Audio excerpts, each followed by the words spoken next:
Mixed vegetable curry ఒకసారి ఇలా try చేసి చూడండి, చాలా బాగుంటుంది. ఇది ఫ్లేవర్డ్ రైస్లోకి, బగారా రైస్ ఉంటుంది కదా, సో దానికి జీరా రైస్కి అయితే మంచి కాంబినేషన్. ఇక్కడ నేనైతే బీన్స్ ఉంటాయి కదా, బీన్స్, క్యారెట్, క్యాలీఫ్లవర్ అండ్ ఆలు 4 అయితే తీసుకున్నాను, 4 వెజిటబుల్స్.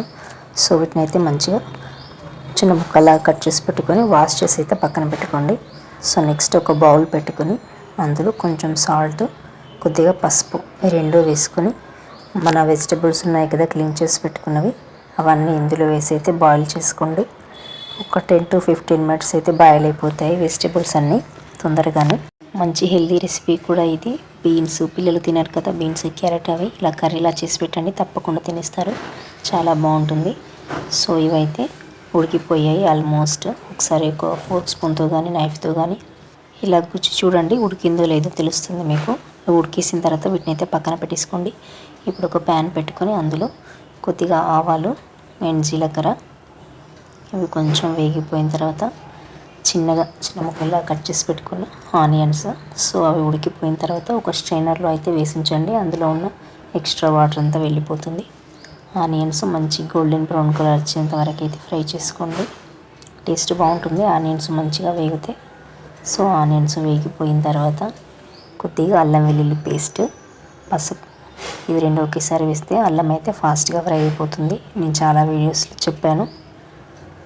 సో ఇవి మంచిగా ఫ్రై అయిపోయిన తర్వాత ఇప్పుడు చిన్న ముక్కలుగా కట్ చేసుకున్న టొమాటోలు, ఇందులోకి మీ కర్రీలోకి మనకి గ్రేవీ టమాటోతోనే వస్తుంది, సో అందుకే టమాటాలు కొంచెం ఎక్కువ వేసుకోండి, ఒక 1/2 kg వరకు.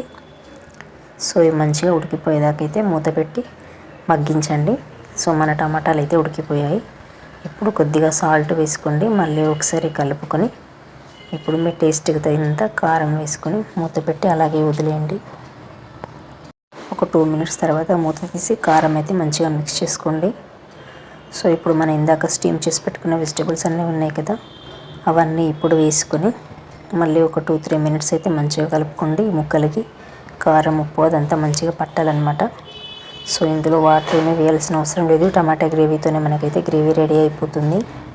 ఇప్పుడు మంచిగా మిక్స్ చేసుకొని ఫైనల్గా కొద్దిగా కొత్తిమీర జల్లేసుకొని ఒక 2 మినిట్స్ వదిలేసి దింపేస్తే మన కర్రీ అయితే రెడీ అయిపోతుంది.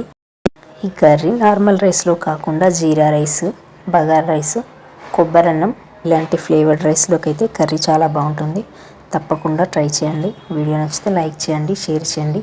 మన ఛానల్లో ఇంకా చాలా కుకింగ్ వీడియోస్ అయితే ఉన్నాయి, స్వీట్స్, నాన్ వెజ్, వెజ్, ఇలా చాలా ఈజీగా ఉంటాయి రెసిపీస్ అయితే. సో చిన్న టిప్స్ కూడా ఉంటాయి, తప్పకుండా వాచ్ చేయండి. వీడియో నచ్చితే లైక్ చేయండి, షేర్ చేయండి.